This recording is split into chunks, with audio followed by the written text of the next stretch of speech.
A curadoria do projeto ficou a cargo de Lia Rangel e Rodrigo Savazone, nomes com extensa e reconhecida atuação em projetos de notória repercussão nos âmbitos nacional e internacional, tais como o Festival culturadigital.br e o site e o projeto multimídia Produção Cultural no Brasil, para ficarmos apenas em dois de tantos outros exemplos. São também cofundadores da Casa de Cultura Digital em São Paulo, bem como de sua recém-criada extensão na cidade de Santos, da qual o Rodrigo vai falar daqui a pouquinho. E é importante que a gente sublinhe que a Casa da Cultura Digital é co-realizadora desse projeto junto com o SESC. Então, eu passo a palavra ao Rodrigo, que vai apresentar a nossa palestrante de hoje. Tenham todos um bom trabalho. Obrigado, Silvio. Bom dia a todas e todos. Eu vou ser bem breve mesmo. Eu queria, na verdade, primeiro agradecer ao SESC pela acolhida e todo o esforço e a parceria na figura do Silvio, porque foi um processo de namoro desde que a gente veio aqui para Santos, e a gente já tinha uma vontade grande de desenvolver uma atividade de reflexão sobre as temáticas com as quais a gente atua. E isso foi possível graças a esse encontro com o SESC, com esse espaço que tem um papel tão importante aqui na Baixada Santista como centro aglutinador, não só das reflexões, como das invenções todas que acontecem aqui na Baixada. Então, não teria como a gente fazer isso, nem ter o alcance que a gente conseguiu obter previamente, sem ter esse apoio, esse suporte e essa colaboração inventiva do SESC, e especialmente do Silvio, que no meio dessa loucura toda de várias coisas aqui, montagens, o Mirada, que começa logo menos, que é um baita festival, pôde trabalhar conosco e construir esse momento. Tem uma outra coisa legal de destacar, que é o seguinte: a gente está ao vivo agora pelo streaming também, a gente está aqui com vocês presencialmente, mas esperamos que muitas outras pessoas possam acompanhar as nossas conversas. É um evento em Santos, mas que acontece potencialmente para todos os lugares onde a gente puder estar pela rede. E não só ao vivo pelo nosso site, também como pelo site da EBC, da Empresa Brasil de Comunicação, que mantém a TV Brasil, a empresa pública criada pelo governo federal durante o governo do Lula, na gestão passada, e que vem se estruturando como uma alternativa de comunicação pública no país. Eles entraram em contato com o interesse de fazer uma parceria para transmitir esse material, então a gente também está ao vivo por meio desse canal. E outros vários parceiros fundamentais que trabalharam conosco nessa construção. A revista Select, por exemplo, da qual a Gisele é editora, a revista Fórum do Renato Rovai, que daqui a pouco vai chegar para conversar com a gente na parte da tarde, o Centro Multimídia do Fora do Eixo, do Circuito Fora do Eixo, que é um grande parceiro, e também agradecer desde já a todos os nossos companheiros desse cluster, que é a Casa da Cultura Digital, aqui em Santos e em São Paulo, especialmente o pessoal da Filmes para Bailar, que está ali atrás, operando essa transmissão e fazendo com que a gente chegue em vários outros lugares, Rafa e Paulinha, que estão ali tocando essa outra etapa. E aí eu já vou, para a gente não se estender, até porque a gente teve um pequeno atraso, passar a palavra para minha queridíssima amiga e parceira, Gisele Beigelman.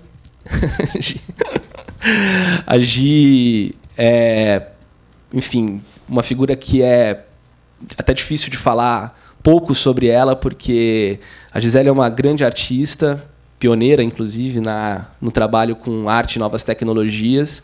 É uma curadora generosíssima, que tem feito todo um trabalho. Ela, inclusive, está com uma mostra em São Paulo, no Instituto Tomiotaki, que depois, se ela quiser ter um momentinho para falar para vocês, eu acho que vale muito a pena todo mundo ir conhecer, porque ela conseguiu reunir o que, na minha opinião, são as expressões mais interessantes hoje da arte produzida em contexto digital no Brasil, nessa mostra, a partir de um recorte muito especial que ela vem construindo.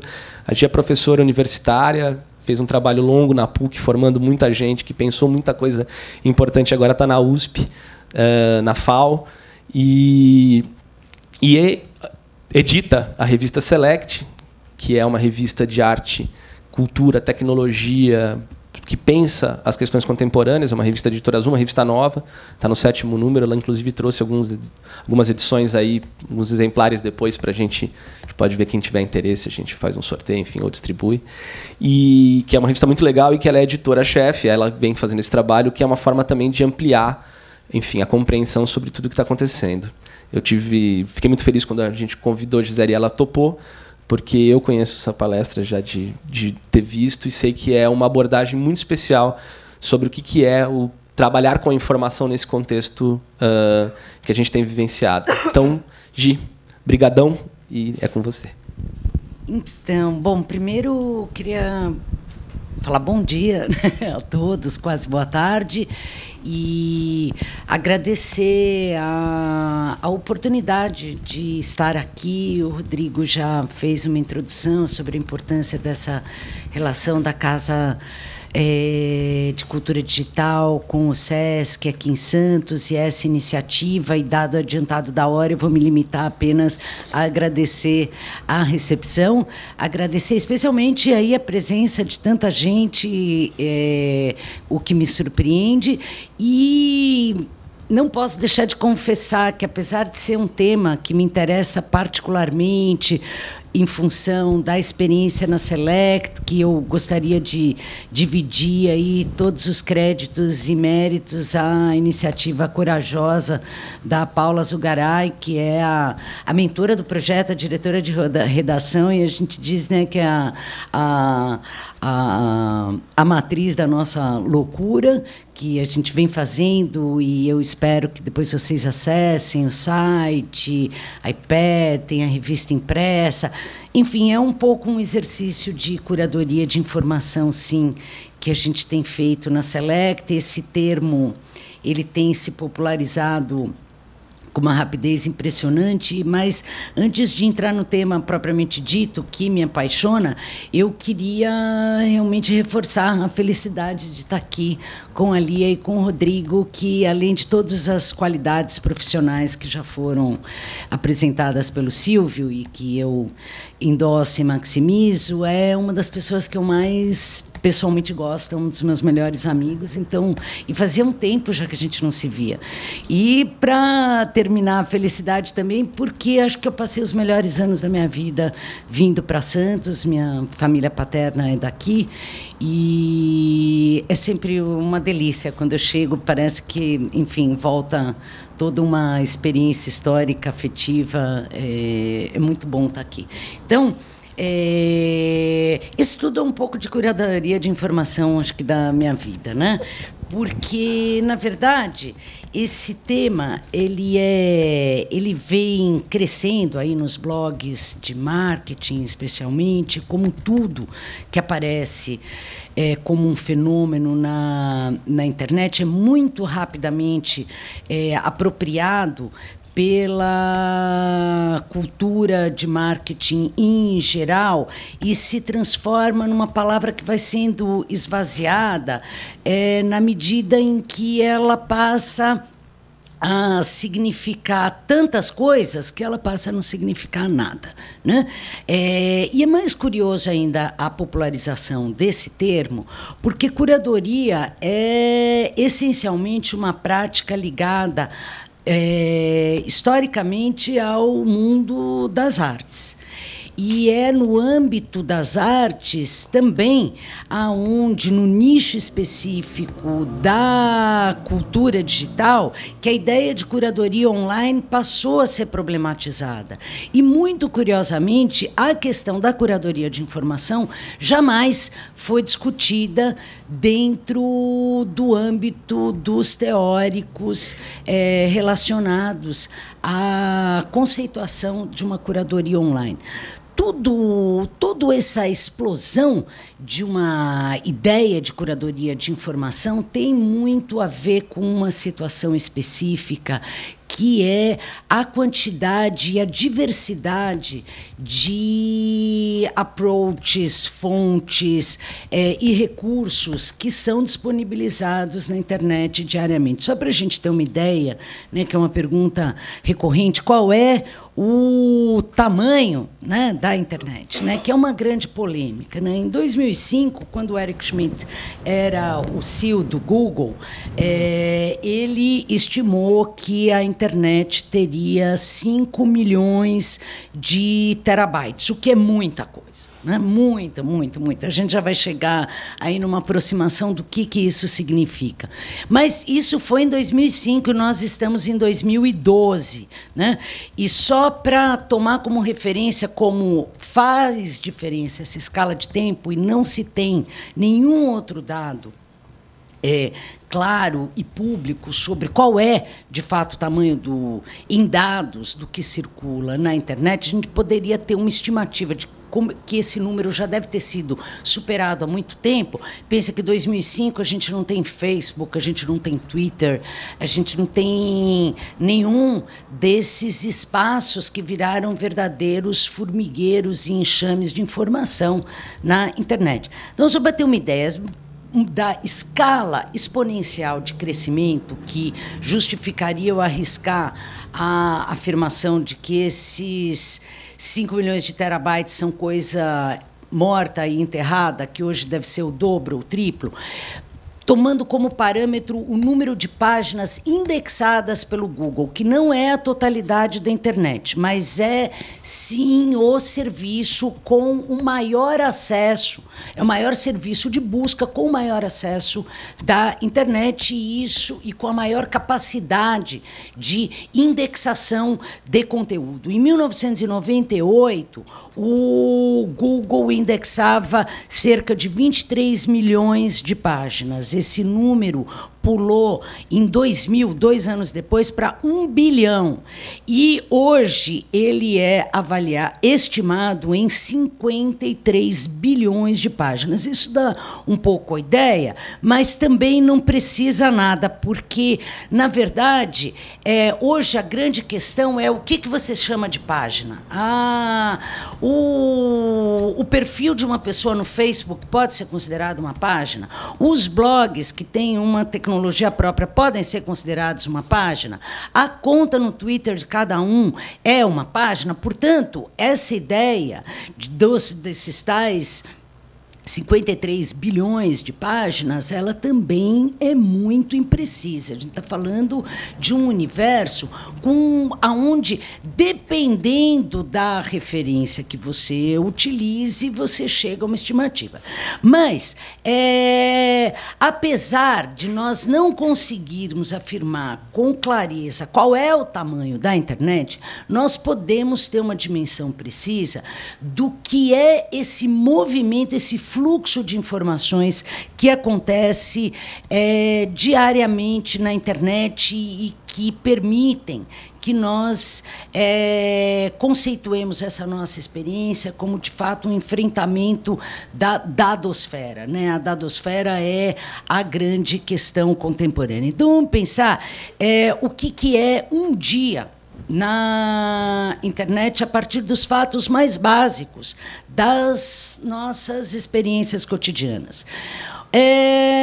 Um dia em que 3.000 fotos são uploadadas por minuto no Flickr, que há muito tempo já não é o mais expressivo lugar em termos de escoamento de imagens, mas 3.000 fotos por minuto são cotidianamente despejadas no Flickr. Nesse mesmo período, 60 horas de vídeo estão sendo disponibilizadas no YouTube. Ao longo de um dia, né, 5 milhões de fotos vão parar no Instagram. Uma delas hoje já foi colocada por mim assim que cheguei aqui. Né? E, no mínimo, 250 milhões de tweets são disparados por dia. Essa é uma das estimativas. Né? Isso é para a gente ter uma ideia. Por que dá para falar numa dadosfera e por que passa a ser não tão decisivo não ter o exato número do tamanho em bytes da internet. Se a gente pegar essa escala do fluxo de informações, talvez ela seja muito mais decisiva, transparente, importante para que nós pensemos qual é a realidade com a qual nós estamos lidando, que é essa realidade dessa dadosfera que me parece inequívoca, né? Continuando só nesse mapeamento e nessa justificativa do por que falar numa dadosfera e o que ela importa na nossa discussão. Tem um serviço do Internet Archive, que é um programa da Library of Congress, da Biblioteca do Congresso americano, começou de forma independente, mas hoje é um programa público, que se chama Wayback Machine. É um serviço que arquiva todos os sites cotidianamente, fica gravando a internet como um todo.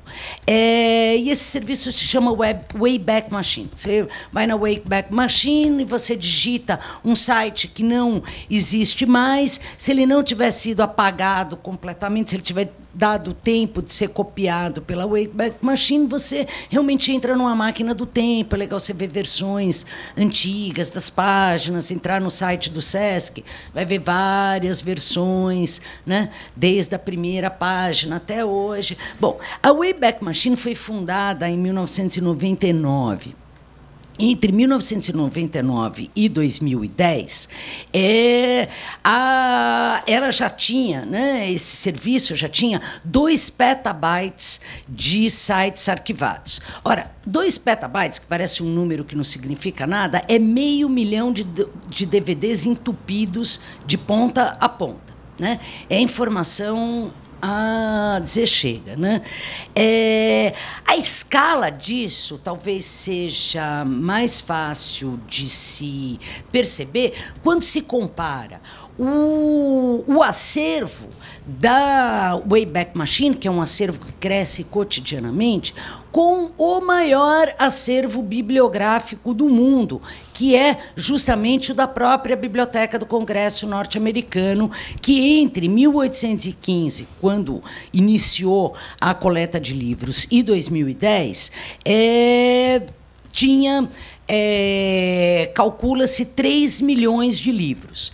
3 milhões de livros digitalizados e convertidos em informação dão mais ou menos 10 terabytes. A gente estava falando que só o que em 10 anos a Wayback Machine arquivou eram 2 petabytes, né? Aqui a gente está falando em 10 terabytes. Comparativamente, lembrem-se que o Internet Archive ele cresce por mês 20 terabytes. Então, de uma certa forma, esses 20 terabytes eles significam 7 mil notebooks padrão da Dell contemporâneos hoje entupidos, assim, que você não consegue nem ligar mais de tanto arquivo que ele tenha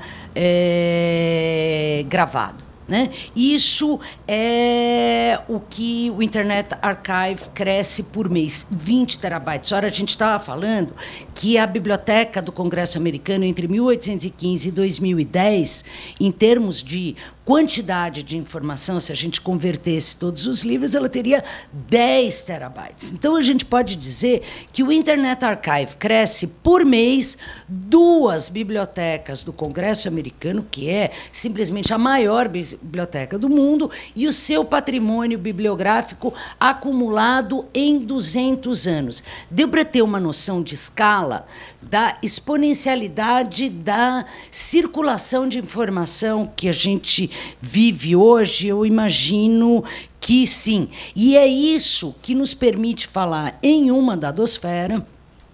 E no limite, essa dadosfera, que não é simplesmente uma quantidade de bytes em todas as suas versões, aí, petabytes, terabytes, acumulados, mas é um fluxo de informações, como a gente viu, que é essas 3 mil fotos por minuto subindo no Flickr, essas 60 horas de vídeo indo para o YouTube, esses 250 milhões de tweets, esses 5 milhões de imagens sendo postados no Instagram. emergência de um estado informacional tão em movimento que configura a dadosfera e é o que explica a emergência do curador de informação, né? Porque se, por um lado, essa quantidade de dados é o que permite nós falarmos numa dadosfera que justificaria, né, que explicaria a demanda por alguém que fosse capaz de organizar para o outro, em relação aos seus interesses, a informação que lhe é pertinente, que é confiável. Por outro lado, todo esse mundo de informações que nós citamos, ele só é autenticado na medida em que ele é likeado, linkado, em última instância, compartilhado. Né? É a hora você produz esse conteúdo para esse conteúdo ser disponibilizado, comentado por alguém, curtido por alguém, dividido com alguém, polemizado com outrem. Então, numa última instância, é o compartilhamento na sua experiência mais radical, aquilo que justifica a necessidade do curador de informação. Porque imagina se todos os dias nós tivéssemos que ir garimpar uma a uma as informações que nos são pertinentes. Então, nós realmente criamos essas redes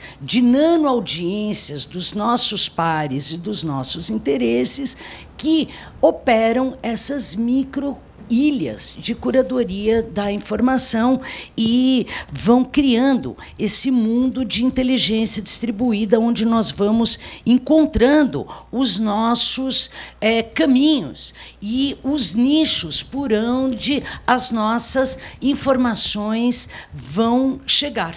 Né?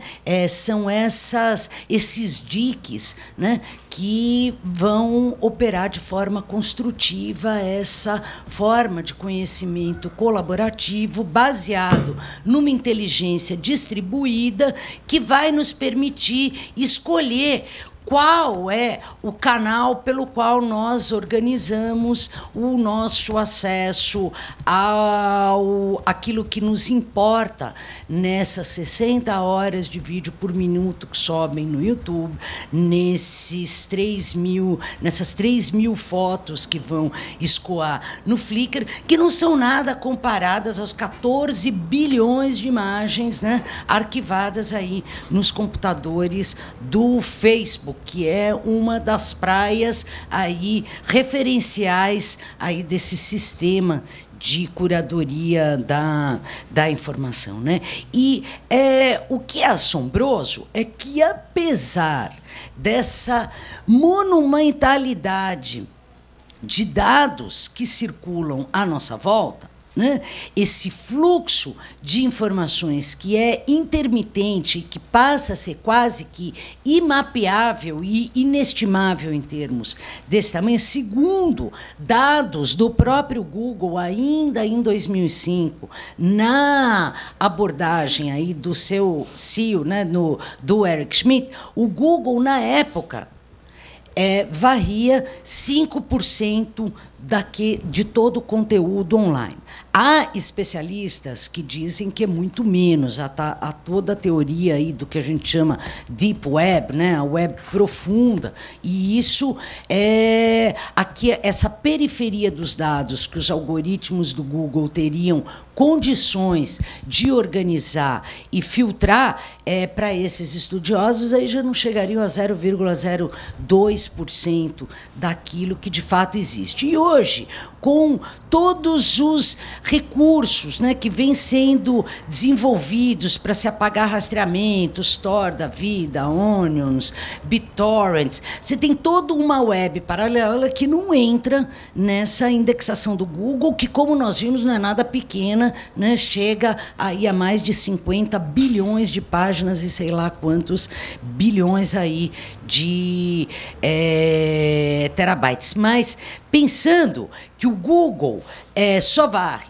5%, que essa informação em fluxo não para e que a maior parte dela não é computada pelo nosso melhor instrumento de mineração na internet, que é o Google, que vão aparecendo os buscadores customizados que vão procurar diversificar as fontes e que vão estar diretamente relacionados aos processos de curadoria de informação. Tem uma série de ferramentas, né, cada vez mais particularizadas, que pretendem, por um lado, se contrapor a essa hegemonia Google, Facebook, que, apesar de serem nichos importantes desse processo de curadoria de informação, tem, pela sua estrutura corporativa, monolítica e tentacular, né, uma série de problemas associados, a começar especialmente pela questão da privacidade. Né? Assim, cada vez que você busca no Google, as pessoas, vejo muitas vezes meus alunos comentam, não entendo como, estou mandando um e-mail para um amigo, todo mundo usa Gmail, né, e acaba esquecendo que está dentro do Google. Eu falo que eu moro dentro do Google, né? Tudo meu está no Google, meus documentos, meu e-mail, minha vida está no Google. E é da maior parte das pessoas. Né? E as pessoas se assustam, vejo muitos alunos falar, eu não entendo como, às vezes eu estou mandando um e-mail para uma amiga falando qualquer coisa mais absurda, vamos para a Eslovênia, e começa a aparecer anúncio de hotéis na Eslovênia. Né? É porque não tem privacidade nenhuma, porque ali sim tem um sistema de curadoria de informação ótimo, e todos os pontos estão tagueados de forma que realmente vão entrecruzando as nossas buscas com as nossas vidas pessoais, mas esse é um outro departamento da discussão. Mas é em função disso que vão aparecendo e se consolidando uma série de outros perfis de buscadores, que vão desde buscadores especializados para você pegar aquilo que é o buzz mesmo do momento, o que está todo mundo falando, e eu gosto bastante desse, do Addictomatic, que para generalidades, mortes de celebridades, é sempre muito útil. Um dos mais interessantes em termos até de uma alternativa política ao Google e bastante eficiente, que é esse DuckDuckGo, né, que é uma busca 2.0, e ele permite que você faça a sua busca diretamente dentro do Facebook. Ele vai em pontos aonde você não vai com o Google de fato. Né? Ele não é que ele vai procura Gisele Beigelman e acha, encontre Gisele Beigelman no Facebook, que é sempre o link principal e um convite para você fazer uma assinatura. Tal Semana de Jornalismo Digital, e ele vai te dar todos os posts relacionados àquilo que você está procurando. Então, você faz buscas muito precisas e cria aí várias formas. Eles têm toda uma proposta de código aberto, de crowdfunding, crowdsourced, aí, search engine, então, que funciona, e eu tenho ficado muito impressionada com a rapidez que esse projeto tem melhorado. Né? Ontem fui fazer uma busca até para ver se tinha alguma modificação, e realmente está cada vez melhor. Né? Enfim, tem vários outros, esse Ice Rocket para busca em tempo real, Amy Winehouse morreu, tudo o que está acontecendo, furacão, tragédias, é bastante eficiente. Os famosos agregadores, né, tipo Paperly, Scoop, enfim, que vão se baseando, né, a partir dos feeds mesmo, das alimentações pessoais, talvez seja a primeira consubstanciação mesmo dessa ideia de curadoria de informação. Os agregadores, né, que cada vez se versatilizam mais, né, via tags, e que permitem construções aí de revistas aonde você só recebe os assuntos, como o Zite, que é para iPad, e entre outros. Um que está ficando cada vez mais popular, né, que é o Pinterest, né, onde você faz toda essa filtragem, uma comunicação muito próxima desse mundo Instagram, né, onde você passa a se comunicar via imagens, né? Bom, isso tudo para dizer que a gente tem uma série de recursos para lidar com essa datosfera, para navegar encontrando essas praias aí de inteligência distribuída de formas as mais versáteis possíveis e de forma também a não morrer nessa praia de 5% dos dados coletados pelo Google, que é muito eficiente para uma série de coisas, mas que implica também numa perda de outras, né? Já que o Google tem um algoritmo que opera nessa ideia de inteligência distribuída,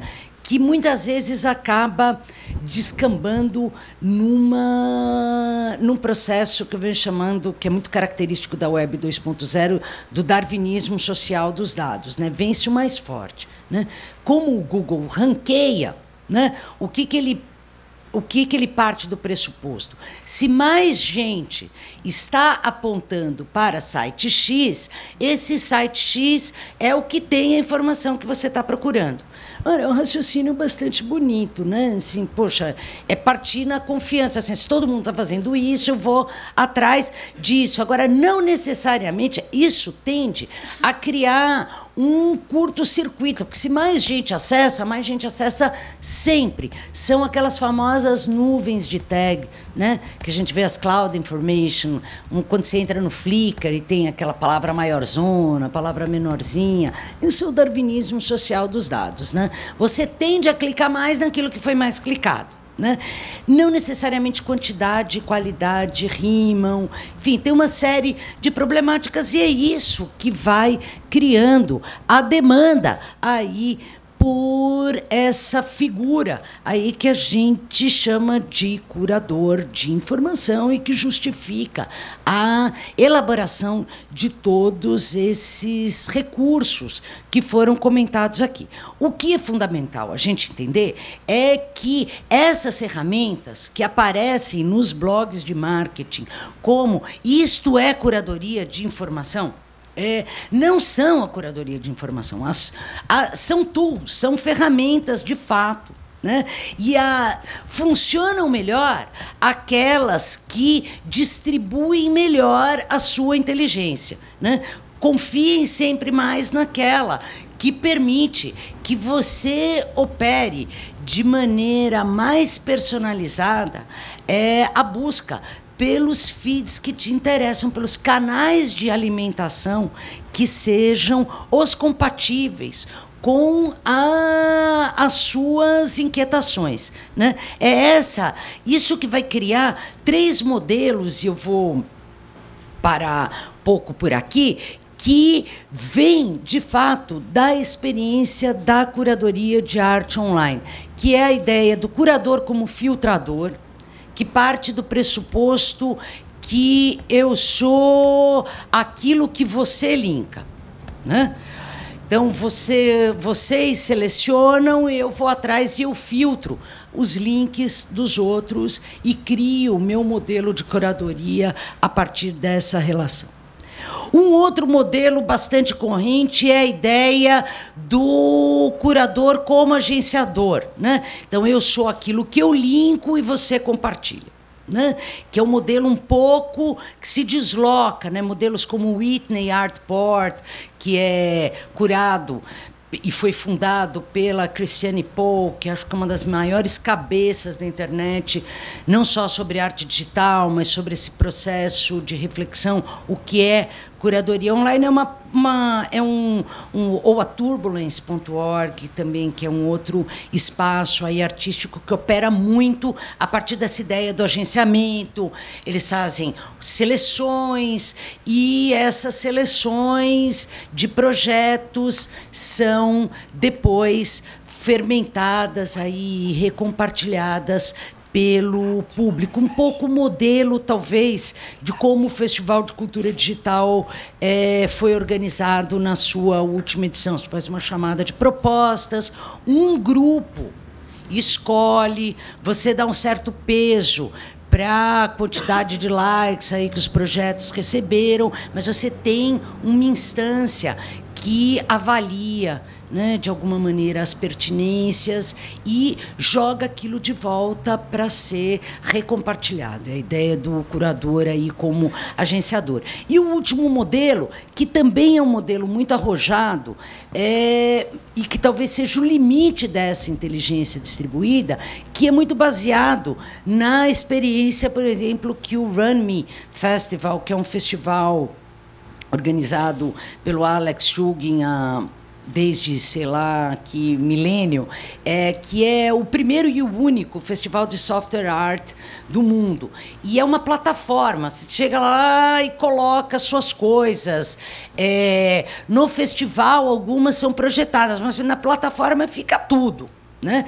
E você é o seu curador, né? Então, nesse último modelo, né, nós somos aquilo que você linkar, né? É uma inversão aí quase que da ideia do curador como filtrador. Então, acho que o que a gente tem hoje de modelos são esses, e talvez falar em curadoria de informação demandasse, de fato, que nós, então, fizéssemos essa costura, né?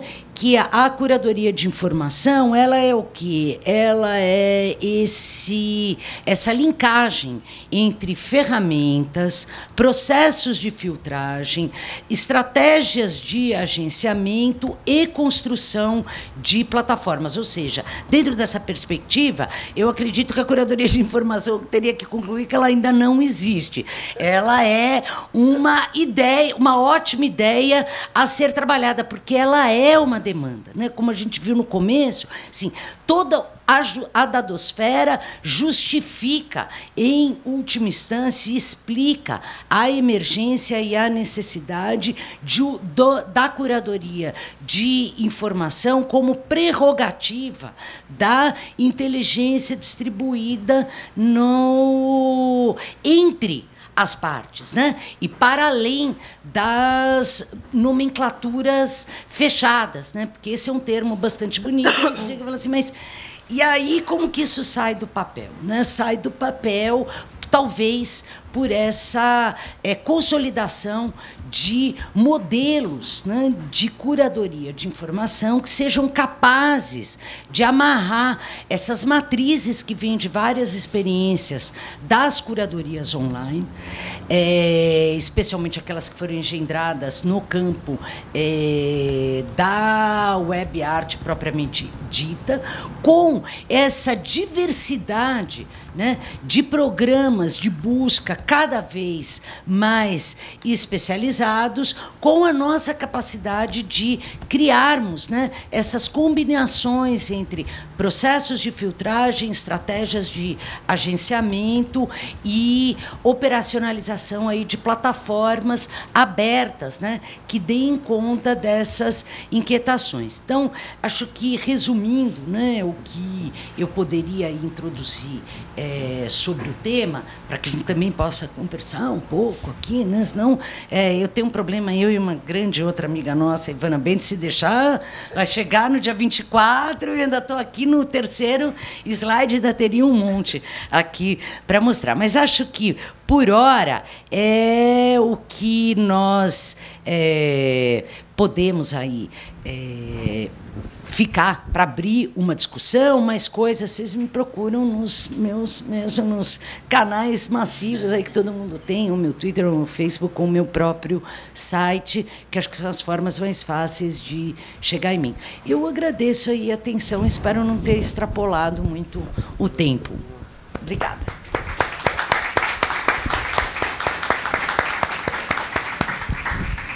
Eu vou usar minha prerrogativa como curador e o fato de estar aqui no palco e com o microfone na mão para te fazer uma pergunta inicial, na verdade, porque... Tá, não vou chutar. Ele é bonitinho. Então, isso é uma coisa que a gente ainda vai superar um dia, né? Mas olha, o macarrão que está aqui embaixo, tem uma curadoria de informação aqui só para os fios, ver o que eu vou derrubar antes. Passa aí, Gi. Estou livre. Tá vendo? Praga Wireless. Que é o meu? Já conectou. Foi. Eu fico muito provocado com essa tua abordagem e principalmente com o fato de que ela resulta nessa compreensão ou nessa provocação fundamental de que a curadoria de informação não existe, de fato e na prática. E eu queria começar a fazer uma reflexãozinha e daí vou passar para você a pergunta. A gente, quando começou a conversa aqui com o SESC, se perguntou sobre qual ângulo a gente faria o recorte para organizar esse encontro e iniciar, digamos, as atividades da Casa da Cultura Digital aqui em Santos. E chegamos até essa ideia de trazer a dimensão da cultura digital como um todo, mas o jornalismo em específico. E até escrevi no textinho de abertura o jornalismo como linguagem e como ofício. Quer dizer, porque eu creio que, apesar de a gente poder trabalhar isso a gente poderia trabalhar essa nossa dupla dinâmica, né, como linguagem e como ofício. E fui me lembrar de vários processos que eu vivi na minha vida quando eu ainda era jornalista, né, e dos processos de lidar com essa relação entre as novas tecnologias, os novos processos de produção de informação, os desafios postos pelo avanço da internet e como a gente imaginava que seria trabalhar com o jornalismo antes. E a opção pelo jornalismo foi uma opção bastante pragmática também. Boa parte das pessoas que estão aqui, muito provavelmente, estudaram ou estudam numa escola de jornalismo.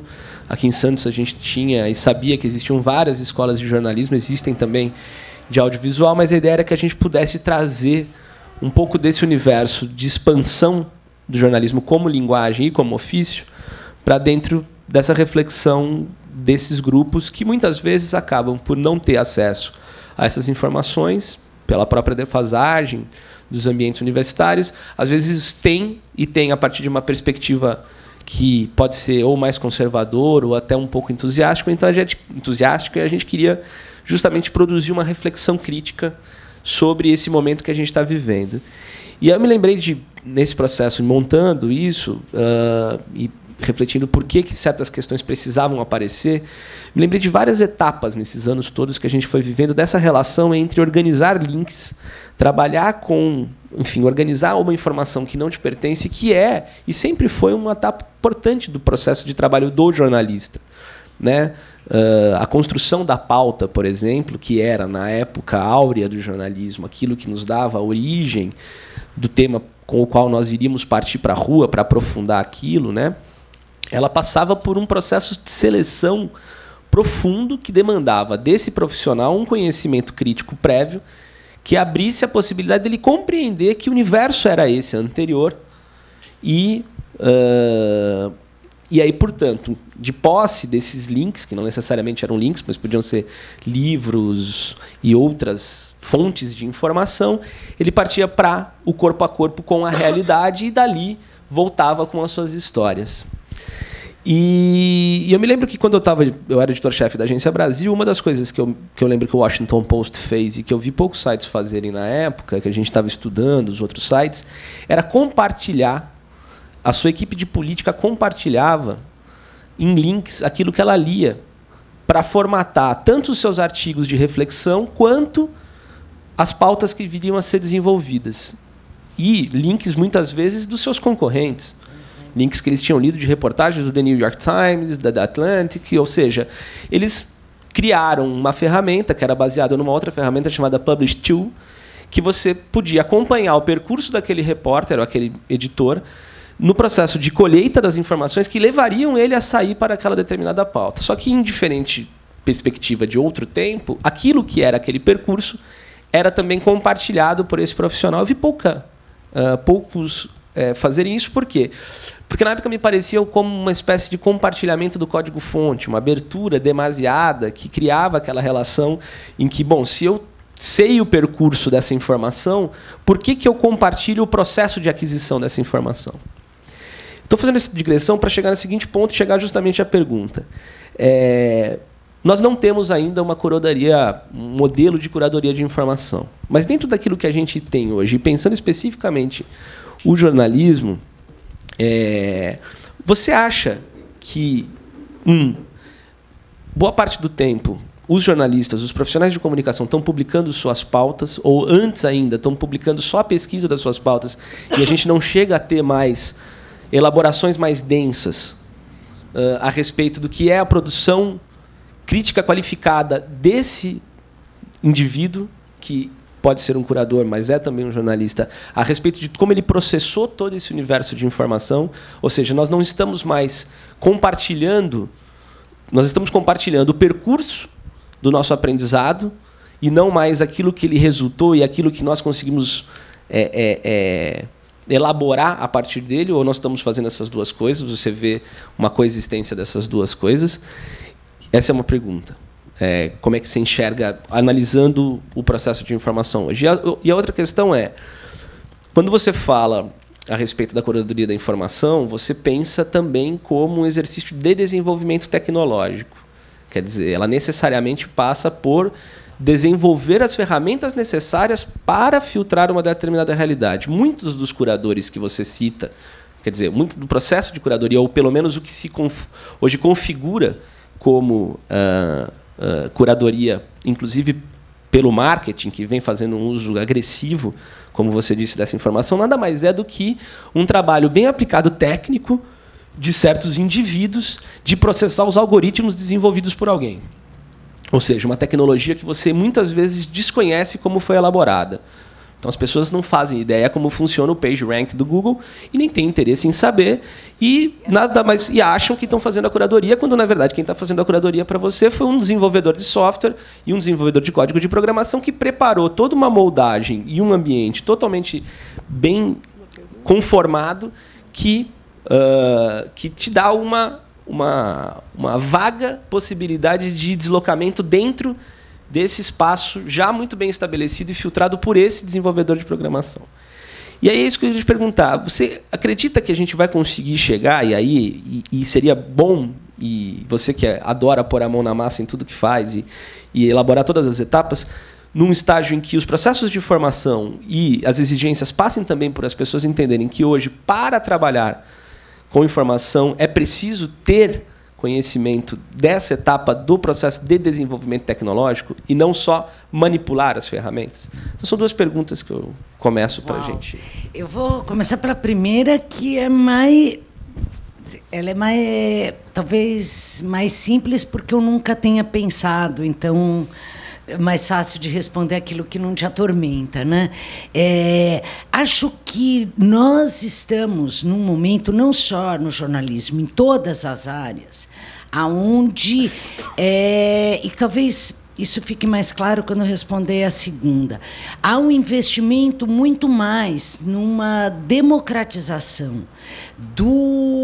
de como as coisas foram feitas do que uma objetividade com relação àquilo que se deveria fazer, né? Isso eu sinto muito com os alunos. Assim, eles têm muito mais engajamento, muito mais facilidade em dar conta no processo de em contar como é que foi feito, do que fazer propriamente dito aquilo que era o objetivo do trabalho. O que me parece um problema muito sério. E aí, de novo, é mais um indicador que nós não temos curadoria de informação. Curadoria de informação, ela, de fato, objetiva algo, né, que seja possível de passar adiante para ser retrabalhado.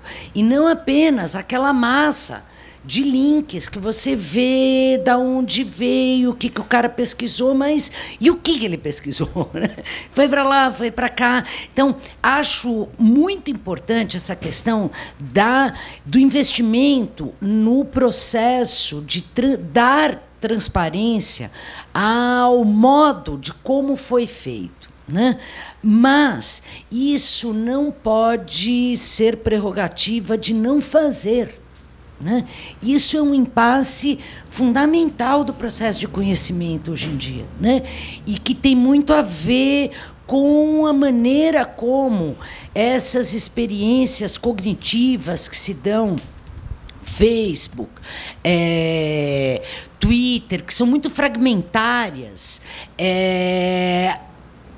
como elas calibram, de fato, um espaço cognitivo muito fraco, né? Onde vence o mais forte, é extremamente darwinista, né? Assim, é aquele cara que tem mais seguidores, é o cara que vai ter mais seguidores, né? Aquela tag que mais bombou é aquela que todo mundo vai ver. Então, isso tudo é muito complexo nessa dinâmica, e o que reforça a nossa hipótese que, assim, é urgente o investimento, de fato, em processos de curadoria de informação. Agora, e eu acho que isso é em todas as áreas do conhecimento, né? Porque esse fluxo informacional ele se dá em todas as esferas, né? E vai impactar aquilo que é a segunda pergunta que você me faz e que me atormenta, que é esse domínio do processo tecnológico, né? Isso sempre acaba criando um equívoco muito grande, que é a ideia de que no futuro todos terão que ser programadores, né? E eu acho sempre um raciocínio muito equivocado, porque essa ideia de que todos serão artistas, todos serão jornalistas, todos serão programadores, é uma aposta na imbecilidade coletiva, né? Porque se todos forem iguais, né, qual é a interlocução que vai ser possível, né? Só sistemas totalitários, né, apostaram na homogeneização do imaginário. O interessante é que cada vez mais nós tenhamos, com certeza, novos tipos de expertise, né?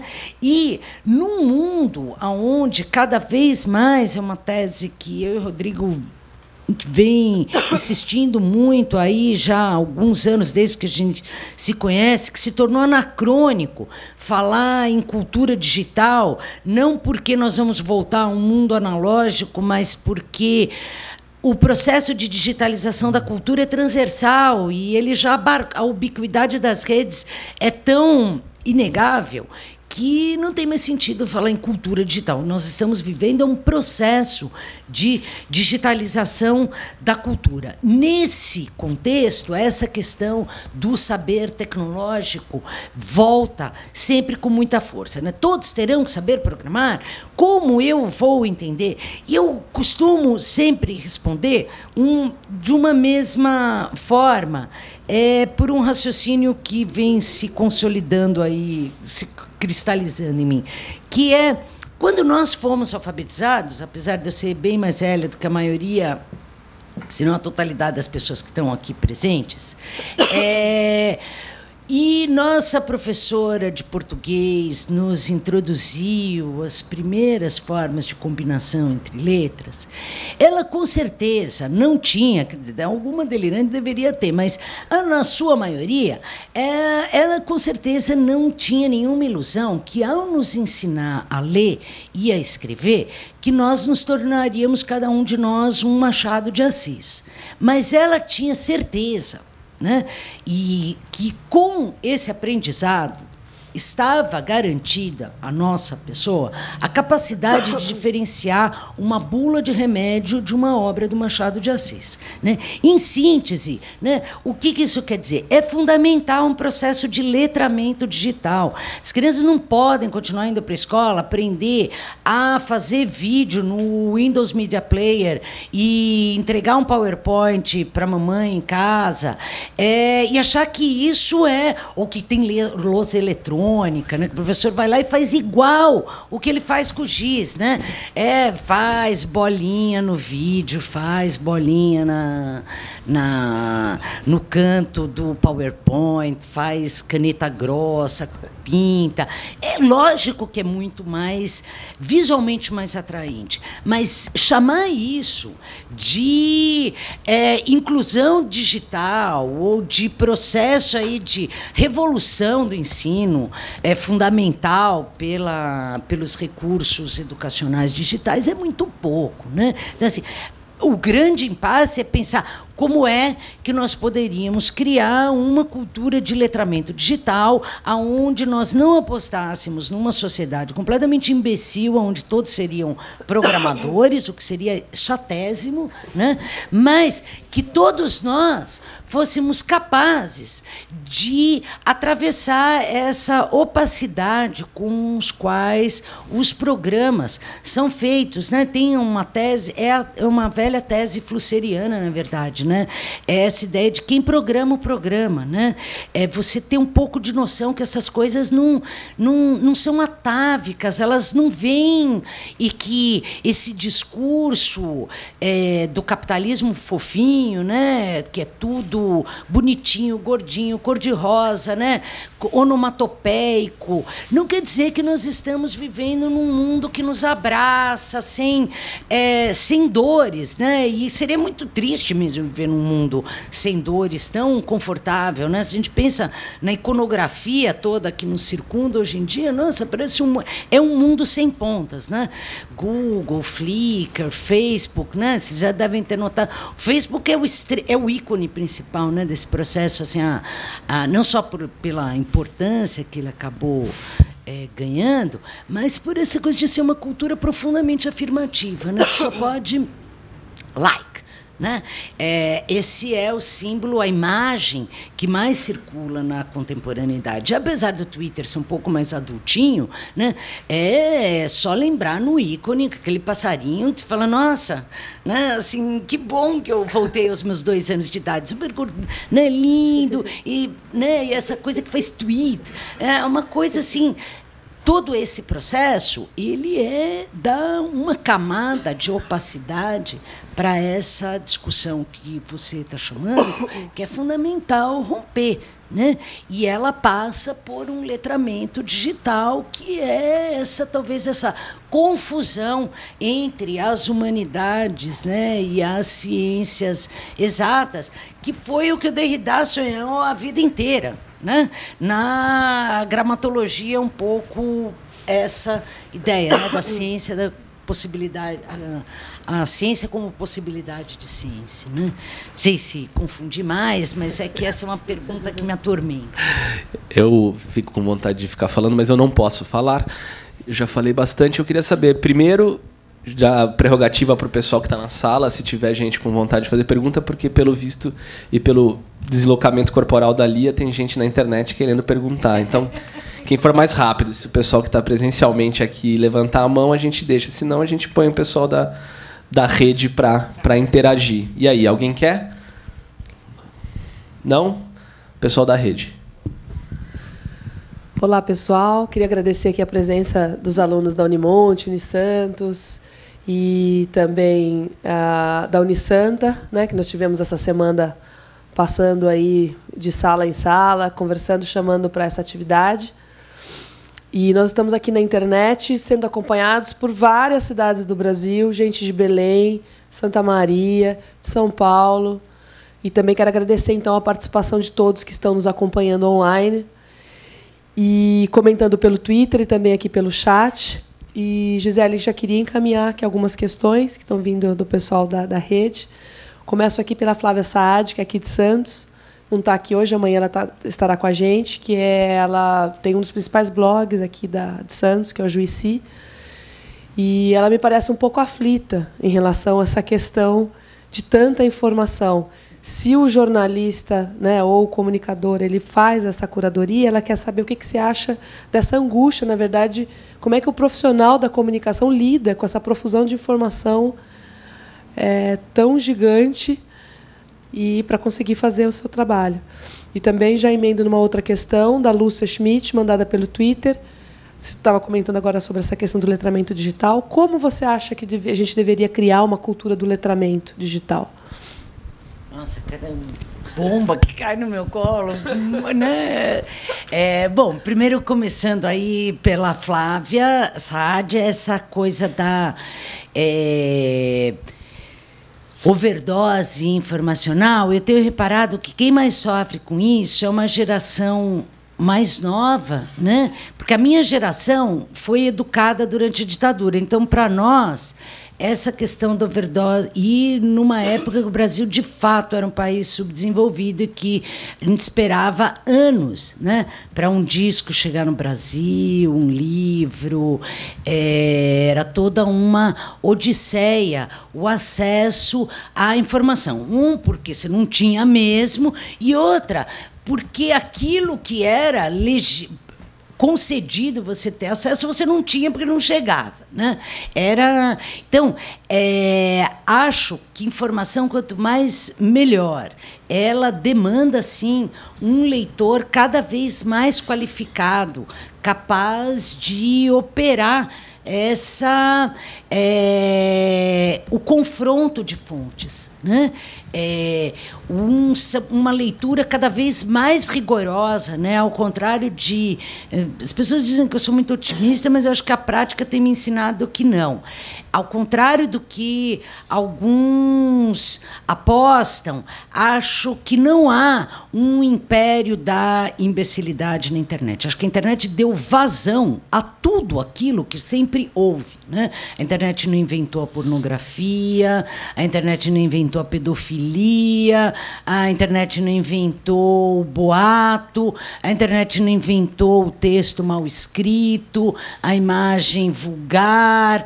Ela deu vazão para todas essas coisas, e o que permite que você lapide o seu senso crítico confrontando esse monte de imbecilidades ao qual você nunca teve acesso, com um monte de coisas de uma qualidade de fato excepcional, com as quais você também jamais teria contato, né? Então, acho que a overdose comunicacional, ela é uma explosão da inteligência distribuída, e ela é um desafio, de fato, a alunos, professores, e a toda uma série de experiências aí, de novos formatos didáticos, novos modelos de produção. Acho que a Casa da Cultura Digital é um ótimo exemplo desse rearranjo, né? Então, eu não teria tanto medo, é só que hoje custa muito mais. Custa mais tempo chegar na informação, porque depende de muito maior trabalho de seleção de fontes, de curadoria de informação, de fato, né? Acho que isso é um elemento cotidiano hoje em dia, né? E a outra pergunta, como pensar em processos de letramento digital? Eu acho que, assim, eu não sou pedagoga, não trabalho com ensino fundamental, então, óbvio que eu posso estar aqui arriscando um amadorismo total na resposta. Mas acho que o enfrentamento do código é fundamental, né? As pessoas precisam aprender que aquilo é um universo de leitura, né? Não é um bicho de 7 cabeças. Se elas vão ter que operar com aquilo, mas ninguém obrigou que nós virássemos Machado de Assis, e nem, na pior das hipóteses, Paulo Coelho. Então, não tem essa, né? Nem você precisa virar um best-seller e nem ser o maior gênio da literatura nacional e um dos maiores nomes da literatura mundial, porque você aprendeu a ler e escrever, você não tem essa responsabilidade. Mas sim tem o grande ganho da dignidade de diferenciar uma bula de remédio, né, de uma página literária. E isso é o que eu vejo que é mais difícil, até voltando à primeira pergunta do Rodrigo, assim, é tamanho o investimento na explicitação dos processos que perde um pouco né? A capacidade de julgar que tal fonte não precisa também dar tudo que você leu. Se era uma besteira que você assistiu, não precisa passar em frente. Joga fora, precisa compartilhar tudo. Naquela idade pode não fazer sentido para mim, mas faz para o outro, né? O processo de conhecimento, ele é seletivo e ele depende dessas linkagens, né? Provavelmente aquilo que não fez sentido para você, para o seu nicho, né, para a sua nano-audiência temporária, a sua TAS, não vai fazer sentido também. Então, não precisa ficar, né, nessa obsessão. Eu posso dar um pitaco sobre esse tema? Porque ele, na verdade, tem sido... Eu vou passar lá para o... Tem um microfone está circulando? Eu vou só dar um pitaco sobre essa questão da formação e daí passar para o companheiro que está ali no fundo da sala, que vai fazer uma pergunta aqui na sala. Sobre essa questão da aprendizagem e do processo de letramento e dessa relação, eu tendo a responder, e eu gostaria, na verdade, de lembrar uma experiência que me relataram recentemente, que é uma experiência de uma das iniciativas que começou na Casa da Cultura Digital, que é o ônibus Hacker, que é um ônibus, que é um laboratório também de difusão e promoção da ética hacker, ou seja, portanto, que busca criar, a partir das suas iniciativas, uma compreensão crítica a respeito dessa relação entre os processos de criação, quer dizer, dos experts em tecnologia e a vida cotidiana tal como ela é. Fazer essa fusão. Esse é um ônibus que foi um ônibus mesmo, foi comprado por crowdfunding, com doações de várias pessoas, mais de 500 pessoas, e ele hoje desenvolve atividades. E ele tem sido muito utilizado e ele tem sido muito bem recebido pelo público infantil. E eu conversava com a Lívia Ascava e com o Pedro Belasco, e também com a Daniela Silva e com o Pedro Marcum, que são palestrantes, são oficineiros aqui da semana, que vão falar na quinta e na sexta-feira e vão poder aprofundar também essas temáticas nesses outros dias aí nas suas oficinas. Mas o Pedro, a Dani, o Belasco e a Lívia contavam sobre a experiência que eles tiveram com uma escola que tinha índices ruins e aquelas velhas reclamações dos professores de que as crianças não se concentravam, que não tinham interesse em aprender a língua portuguesa, a matemática, e daí toma ali lousa digital, o Estado investe, coloca lá, pirotecnia, ensina o professor em uma semana a aprender a fazer com o dedo assim, explodir um tracinho e tal, não sei o quê, mas não explica para o cara a elaborar criticamente sobre esse cenário e fazer com que essa criança se aproxime. E aí eles contavam que eles fizeram oficinas, brincadeiras nesse laboratório, que é um laboratório simples de se conseguir, não precisa de grandes tecnologias. A maior parte das coisas que um hackerspace utiliza tem alguns equipamentos mais caros e um pouco mais difíceis de você poder ter em todo lugar, mas eles são muito também aquilo que é descartável, tecnologias que a gente deixou de utilizar e que podem ser reapropriadas para esses fins e que daí sim permitem que as pessoas toquem, manipulem e brinquem com aquilo e comecem a desconstruir aquilo que é uma caixa preta fechada e que nos chega até as mãos sem que a gente possa elaborar sobre elas nesse nível. E aí eles fizeram oficinas com processos de dados abertos, processamento de informação, criar, por exemplo, com massinha, explicar como é que era o tamanho dos... oficinas de dados mesmo.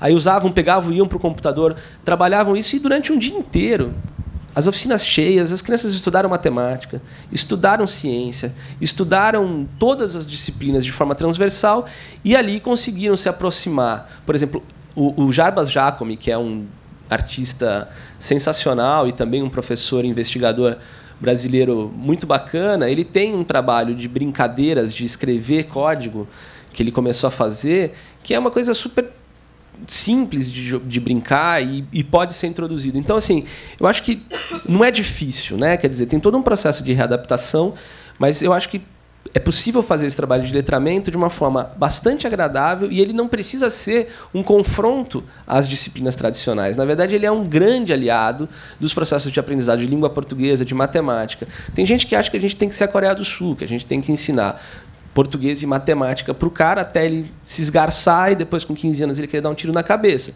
E tem outras opções, que é você conseguir trabalhar com ele esses processos todos abertos e envolvendo em dinâmicas mais lúdicas e tudo mais. Então, eu acho que eu não tenho uma resposta definitiva, mas é que essa pergunta é uma coisa que a gente tem pensado, e essa experiência que os meninos podem compartilhar depois, o pessoal que está no ônibus também pode contar um pouco sobre como não é tão difícil se você tem gente disposta e se a escola se abre também para essa interlocução com os estudantes. Isso também pode acontecer já para aqueles que não tiveram acesso a isso na mais tenra infância, também nas universidades, também nas faculdades, porque ainda é tempo de todo mundo poder tomar contato com esse tipo de reflexão.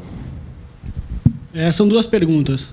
Ontem no Roda Viva... Você pode se identificar? É a Mauri, sou aqui do Sesc, sou aqui de Piracicaba.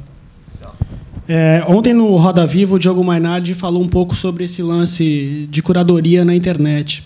Ele comentou um caso que aconteceu com o Caio Blinder, que ele sofreu inúmeras impropérios, xingamentos, antissemitismo na internet. Você acha que essa parte de curadoria também passa por uma responsabilidade ética do anonimato na internet, ou é só uma curadoria da informação em si? E a segunda pergunta é a seguinte: vocês acham que a relação usuário, pensadores de internet, pensadores de informação, é insuficiente hoje para que a internet se transforme num meio de veiculação tão consolidado em status quanto o jornal impresso? Começando engraçado, eu vim para cá, eu também assisti o Roda Viva ontem com o Mainardi. Por incrível que pareça, eu também. Eu já fazia tempo. Não, e até assim, me surpreendeu em vários momentos mesmo, muito. Embora eu acho que ele é realmente uma pessoa muito polêmica. Você vai assumir que você achou ele simpático, né? Que ele eu fiquei surpreso também. Ele é polêmico porque ele é de uma inteligência assim absurdamente impressionante, e fala umas coisas, você fala assim, não é possível que uma pessoa fale uma coisa dessas, e outras você fala, nossa, nunca pensei nisso, né? Eu concordo em gênero, número e grau com essa questão do anonimato. Até porque, de novo, eu tenho peso da idade, eu cresci em um Brasil sob censura, com uma família que teve vários problemas em função do governo militar. Minha tia foi a primeira professora caçada na lista do 477 antes do AI-5. Então, qualquer coisa que respingue em anonimato, para mim, respinga em autoritarismo. Eu tenho um verdadeiro horror, né, de coisas que não explicitem quem é que está falando, porque, sim, a responsabilidade é parte do processo. Porque, no limite, tem essa questão da inteligência distribuída, naquilo que ela tem de mais utópico, é um modelo Pequeno Príncipe. Você é responsável por tudo aquilo que você cativa, né? Não, e é essa a dinâmica do agenciamento. Não é chegar lá e despejar o seu conteúdo, eu sou brilhante, sou maravilhoso, ou eu mandei, eu sou mais forte, e o poder justifica que eu esteja aqui, não você. É essa capacidade de interlocução. E essa interlocução só existe a partir da explicitação de onde essas vozes vêm, né? Então, assim, isso eu concordo em gênero, número e grau. Com relação àquilo que você falou da credibilidade do jornalismo impresso, acho que tem uma série de mitos com relação a isso. Cada vez mais a dinâmica é muito mais circular. Não acredito que o livro vai morrer, que não, todas essas coisas. Não sou muito escatológica. Acho que o cinema não acabou com o teatro, a televisão não acabou com o cinema, e não tem motivo nenhum, né? Até que realmente se chegue a um formato aí de transmissão da cultura, do que a gente chamava de cultura impressa, em outra interface, que seja de fato muito melhor, aí ela vai mudar mesmo, né? Senão a gente estaria lendo até hoje em rolos de pergaminho em pé, que pesavam 50 quilos. Então, óbvio que tende a mudar. Mas acho que essa questão da credibilidade do papel, de novo, isso me impressiona que esteja circulando tanto entre os jovens. Porque para a minha geração a ideia era, quer dizer, saiu no jornal, no dia seguinte embrulha peixe. Né? Quer dizer, não é nada. Né? O jornal em si era a mais indigna das mídias. E, de repente, a internet explode, as pessoas passam a ter um acesso, uma capacidade de confronto das informações. E, de novo, o repertório crítico nasce nisso mesmo. Eu não posso abrir a boca em sala de aula que tem 10 alunos atrás de mim no Google checando cada palavra que eu falo, se está certo, se é por aí mesmo, por vir com outra referência. Isso é incrível, isso é sensacional, né? Então, acho que tem uma certa... Criou-se esse certo feitiço de o jornalismo impresso está morrendo, e porque ele está morrendo, ele virou ultra confiável em relação à internet. O jornal está...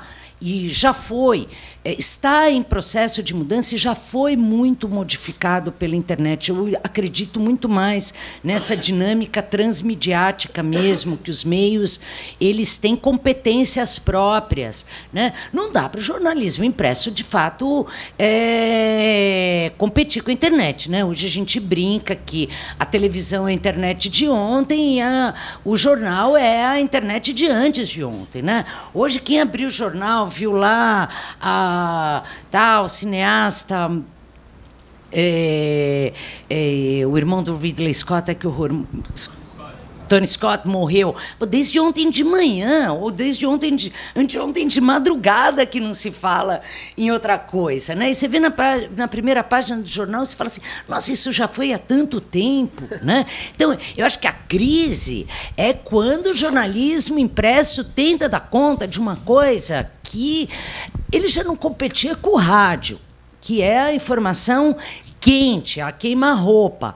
Agora, é óbvio que ele é um espaço para outro exercício jornalístico. Eu vejo, aí um pouco em cima da nossa experiência na Select, que o site não tem nada a ver com a revista impressa. Né? Muito embora algumas coisas, e cada vez menos, a gente republique da impressa no online. São formatos diferentes, tempos de leitura diferentes, coisas que fazem sentido num meio não fazem no outra. E, óbvio, o jornalismo no meio impresso, a mídia impressa como um todo, tem muito a nos ensinar sobre uma coisa que a internet está, de fato, deixa a desejar. E a gente volta para a questão que o Rodrigo estava falando da coisa de ficar dando todos os processos. É a concisão. Né? Chegar lá, você tem isso, espaço, 10 centímetros, 15 centímetros, 20 centímetros, meia página, não é igual assim a... Vai falando aí até chegar ao ponto, né? Vai viajando e quando você chega, cadê o ponto? Né? Então, falaria meio por aí. Mais alguém da sala gostaria de fazer, Fedel? Depois a gente volta para o pessoal da internet para a gente poder circular. Opa, tudo bem? Eu sou o Fedel, da Casa Fora do Eixo de São Paulo. Pelo que você comentou, é interessante que as ferramentas que as pessoas mais usam na internet, né, tipo o Google, Facebook, eles, de certa maneira, eles favorecem criar guetos digitais, né, porque você acaba ficando nos mesmos espaços e tem dificuldade de chegar a informação para você de outros espaços. Aí uma das perguntas que eu faço é assim, será que as pessoas querem sair dos guetos? Essa é uma questão, né? As pessoas querem buscar outras informações além dos guetos que elas estão. E a outra é... O que você acha que é mais interessante? As pessoas utilizar as ferramentas que são interessantes, têm um potencial grande, né? Que nem o Facebook, tem uma visibilidade legal, tem umas funcionalidades interessantes. E, tipo, hackear elas, né? Tipo, desovando outras informações. Então, eu posso pegar uma informação que não seja do meu nicho e jogar lá para eles também estarem recebendo ou não. É melhor a gente estar pautando, buscar outras ferramentas que deem essa abertura para eu receber informação que não é necessariamente do meu gueto e facilite eu estar ali num acesso mais diversificado. Mais ou menos isso. Uau, nossa, que pergunta difícil.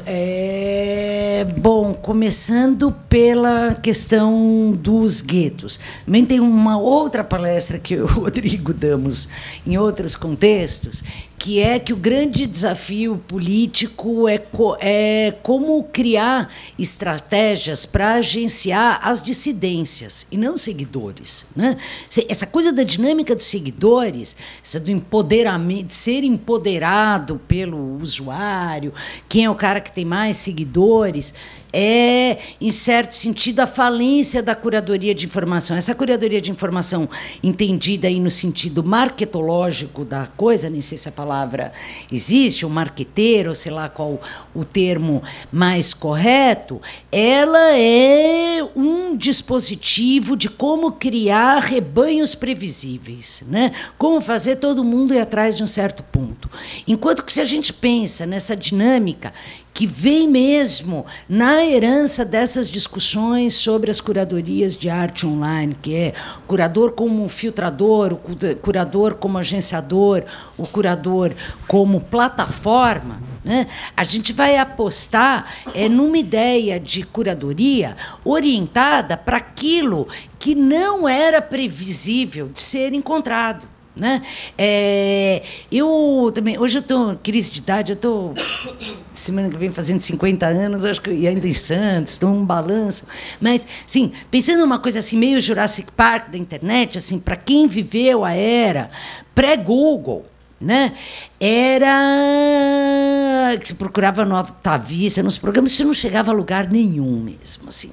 Você ficava lá dando milhões de páginas até encontrar alguma coisa que mais ou menos. Mas nesse processo tinha aquela encruzilhada meio deleuziana, né? Dos vetores. Quando você menos espera, você escorrega para outra linha, ou os jardins que se bifurcam do Borges, que você não estava esperando.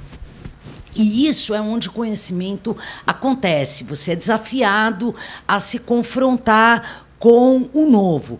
Isso, a Web 2.0, com toda uma série de outros ganhos que ela nos trouxe, ela nos roubou, né? Nós tendemos a operar por filtros, né? E o que torna as buscas mais eficientes, mais previsíveis e os resultados mais econômicos, né? Em termos de linguagem, de diversidade. Isso nos leva aí, em última instância, a sua questão sobre o Facebook, que virou uma questão Tostines, né? Assim, será que está todo mundo lá porque está todo mundo lá? Ou está todo mundo lá porque está todo mundo indo para lá, né? Porque é meio óbvio que, assim, tem uma saudável bipolaridade das redes, que os espaços de controle são os espaços mais fáceis de serem apropriados para o desvio, né? Assim, eu não chego a extremos de dizer a primavera sem o Facebook e o Twitter nunca teria acontecido a primavera árabe, mas não tenho nenhum constrangimento de dizer que não teria acontecido desse jeito, né? E não teria ganhado essa escala, né? Ou as eleições no Irã, que se tornaram aquele escândalo, né? Porque vazaram via YouTube, né? Os caras tomando porrada na rua. Então, é óbvio, esses mesmos canais, que são os espaços usados pelas corporações, são em si espaços corporativos, são também os espaços onde os desvios têm sido reprogramados. O Castells, o último livro do Castells, quer dizer, falar o último livro do Castells é sempre o último livro da Lúcia Santaella, você nunca sabe quantos, entre o que você começou a frase e terminou, já saíram, mas o último que eu li do Castells é aquele Communication Power. E é genial, porque ele traz muito essa ambivalência da capacidade de reprogramação dos meios de comunicação que estão em jogo aí nesse âmbito da internet. E olha que ele não tinha chegado nem na eleição do Obama, hein? E tem uma paulada de exemplos. O Fórum de Porto Alegre, a consciência ecológica, como tudo isso vai circulando. E, de certa forma, hoje, essa dinâmica ela se tornou um enxame nesses espaços que são muito ambivalentes e que demandam esse letramento digital para que nós não nos tornemos meros rebanhos, né, das diretrizes que já vêm ali embarcadas, que é essa ideia de um mundo meramente afirmativo ou um mundo onde você só segue pessoas, né? É isso que eu acho que é o grande ponto que a gente tem que... É o nosso desafio hoje. Eu só queria fazer um pitaquinho rápido, que eu lembrei de uma coisa... Não, mas eu lembrei de você tinha perguntado sobre... Alguém tinha falado sobre tecnologias que podem ser utilizadas em certos contextos. Os situacionistas, que era um grupo radical que foi bastante influente no pré-maio de 68 na França, eles tinham uma prática que chamava psicogeografia, que era a ideia de você se perder pelo espaço urbano, enfim, de trabalhar isso.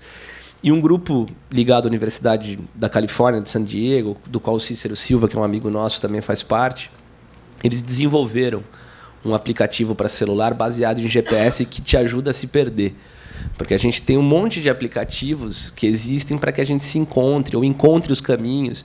E eles criaram justamente um tipo de aplicação que perfaz ou permite que você estabeleça rotas dentro da cidade que não sejam as que você tinha previsto fazer ou que você jamais faz, e você instala no teu aparelho e você, um belo dia, resolve percorrer um caminho diferente e, nesse caminho diferente, descobrir outros trajetos, né? Eu acho que eu acho interessante esse exemplo porque já é necessário, inclusive, criar ferramentas para que a gente desconstrua esses silos, esses espaços totalmente moldados e fechados, e a gente lembre que a gente pode fazer isso, um dia sair de casa sem ter necessariamente uma rota pré-estabelecida e percorrê-la de forma diferente para saber que existem outras coisas no mundo ao nosso redor. Mas isso está nas redes e está nas nossas vidas, né? As pessoas cada vez mais percorrem os mesmos trajetos até de casa para o trabalho, frequentam os mesmos restaurantes, assistem aos mesmos programas nos canais de televisão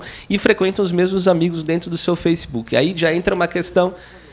já entra dentro de uma questão que será que as pessoas querem sair desses percursos? E aí, se elas quiserem, hoje, inclusive, existem tecnologias, existem aplicações, existem soluções sendo desenvolvidas, em geral, pelos artistas do mundo contemporâneo que já nos ajudam a não nos encontrarmos, mas sim a nos perdermos para, quem sabe, nos encontrarmos de outra forma ali adiante. Bom, vou retomar aqui com o pessoal da internet. Temos mais duas perguntas aqui, voltando agora para uma questão mais do jornalismo, Gisele.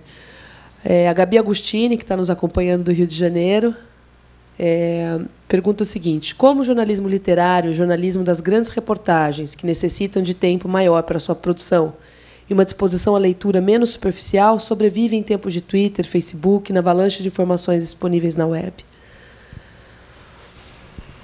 Então, bom, a primeira coisa que eu queria dizer para vocês, o Rodrigo falou minha biografia, eu não sou jornalista, gente, nem artista, eu não sou nada. A gente, cada vez que me pergunta, eu falo, não, eu sou professora. Mas eu consumo muita literatura. Acho que sobrevive cada vez melhor. Assim, se a gente pensar... um blog referencial, né, como aquela biblioteca de Raquel, da Raquel Kozer, um espaço que isso a mídia impressa não tem como dar, assim, a não ser que seja uma revista especializada e com uma capacidade de diagramação absurda que dê conta, né? Às vezes, e toda uma nova modalidade literária, né, que vem aparecendo aí com a internet, desde os próprios blogs, como o da Clara, né, mãe fundadora, blogueira Roots, né, como ela virou agora a biografia, né, da Clara Wimbuck, a Ronaldo Bressani, o Joca Terron. Acho que tem toda uma geração né, produzindo uma literatura que é profundamente contaminada, estou falando aí dos brasileiros, pela presença da internet e toda uma crítica literária que, de fato, cada vez circula mais na internet, né? E as redes sociais especializadas, né? O Bob Stein, que ficou muito famoso por ser fundador do Instituto para o Futuro do Livro nos Estados Unidos e que era o lendário editor da Voyager, que fez aqueles CD-ROMs maravilhosos da Laurie Anderson, McLuhan, está desenvolvendo todo um projeto de uma rede social para leitores, né? E que, segundo ele, é o futuro da leitura. A gente saiu da leitura oral, onde um lia para muitos, para uma leitura atomizada e subversiva, que é a leitura silenciosa, né? Que isso ninguém controla, você pode controlar o que a pessoa lê, mas como ela lê, não, né? Para uma experiência que hoje está sendo possível, que é a da leitura social, né? E que não é mais a dos clubes de leitura, é de você entrar na leitura do outro, marcar o livro do outro. Você compra o livro da Amazon, né? Você quando compra um livro da Amazon pelo livro digital, você tem trechos já demarcados dos pedaços mais grifados no próprio software. Que é incrível, né? Então, é todo um outro estágio da leitura. Então, acho que não. Assim, eu, há muitos anos, meu primeiro trabalho com a internet foi um livro, foi um site, uma experiência... Começou como um ensaio da Fundação Vita e virou uma experiência web artística e depois um livro, que é o livro depois do livro, e que é justamente esse embate sobre a internet não vai acabar com o livro, mas ela é todo um outro universo de leitura emergente, de tecnologias de escrita, de produção do texto e de circulação. Eu, na minha função aqui de curador e também vendedor, eu quero fazer 2 comentários rápidos. Um deles é que amanhã a oficina é sobre jornalismo multimídia com o André Deac e ele vai explorar bastante essa questão que a Gabi, que é coordenadora executiva do Festival Cultura Digital BR, nossa parceira desde o início da Casa da Cultura Digital, levantou agora para a gente. Então, amanhã, essa é uma das temáticas que vão ser mais aprofundadas. O André preparou uma oficina, uma apresentação muito legal, percorrendo e passeando por expressões, digamos, muito mais pensando aí o jornalismo não tanto quanto como ofício, mas como linguagem. E a outra coisa era porque uma das instituições que a gente estabeleceu uma parceria prévia também nesse processo de organização da Semana de Jornalismo Digital é a Tarrafa Literária, que é um evento que acontece aqui em Santos, está indo para a 4ª edição, é um festival de literatura muito legal, organizado pelo pessoal da Realejo, e que começa amanhã, se eu não me engano. Na verdade, a primeira atividade é um show, e depois vai ter, durante essa semana, uma série de escritores e alguns deles jornalistas que vão estar aqui em Santos debatendo várias dessas questões. Então, só porque eu tinha citado vários dos parceiros aí com quem a gente conversou, e um deles é o pessoal da Realejo e a Tarrafa, que, enfim, é muito legal esse festival e está crescendo aqui em Santos também. Bom, voltamos aqui com mais perguntas. Mais gente aqui, gente? Vocês querem prerrogativa? Querem pedir questão de ordem? Alguém quer fazer alguma pergunta? O pessoal da internet está mais ativo. Bom, querem então fazer like? Faz joinha. Assim, Bom, vamos a Brasília agora, lá no Mesquita, que é editor de multimídia da IBC, está nos acompanhando e nos retransmitindo também. E ele pergunta o seguinte, Gisele: o acesso a dados de governo e a possibilidade de produzir e exibir conteúdos multimídia nunca esteve tão à mão, por celulares, tablets, etc. Por que a cobertura ainda é tão limitada no sentido de produzir informações rápidas utilizando ferramentas tecnológicas móveis? Olha, no que diz a dados governamentais, acho que isso diz respeito à forma como eles são disponibilizados, né? Porque em países como a Inglaterra, onde, de fato, há um projeto de abrir esses dados para que eles possam ser retrabalhados, e aí, voltando aí, como eu acredito na não falência do jornalismo tradicional, o Guardian é talvez o jornal, junto com o New York Times, que mais se reinventou na história recente. E é o melhor, é incrível, principalmente a parte de política, porque os dados estão disponibilizados de uma forma como... E tem um detalhe só sobre o Guardian, que ele é excelente impresso também, inclusive. Tudo. Agora, ficou muito melhor. Ali sim você tem um corpo a corpo com os dados governamentais. Dados do tipo, como aquelas folhas de pagamento da Prefeitura de São Paulo, que vem em PDF, em ordem alfabética, o que eu faço com aquilo? Né? Assim, outro dia eu estava ouvindo no rádio, anotei, agora não tenho aqui de memória, mas um grupo de hackers que criou um sistema para transformar aquelas planilhas em PDF em alguma coisa que você chega, uma busca, que você consiga, de alguma forma, reorganizar aqueles dados. Então, não basta a transparência dos dados, não é só despejar essas informações da mesma maneira como elas saem da gaveta impressa para a gaveta digital, o que permitiria um trabalho mais criterioso com mídias móveis, mais rigoroso, mais surpreendente, seria, de fato, o acesso a dados que pudessem ser manipuláveis, planilhas, né? Mesmo o último censo do IBGE, tem um monte de acesso.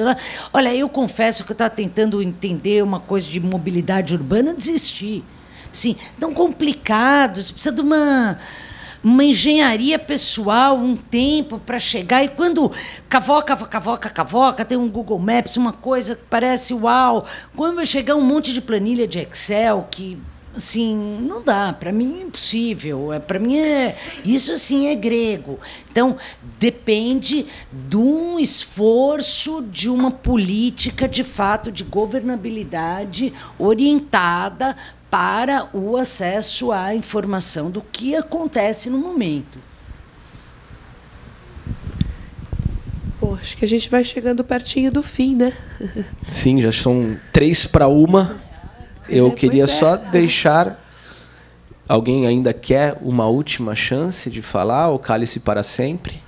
Eu queria aproveitar também, né, a gente vai ter uma oficina justamente para falar dessas questões de visualização de dados com a Dani Silva e o Pedro Marcum, né, que hoje são coordenadores do Transparência Hacker.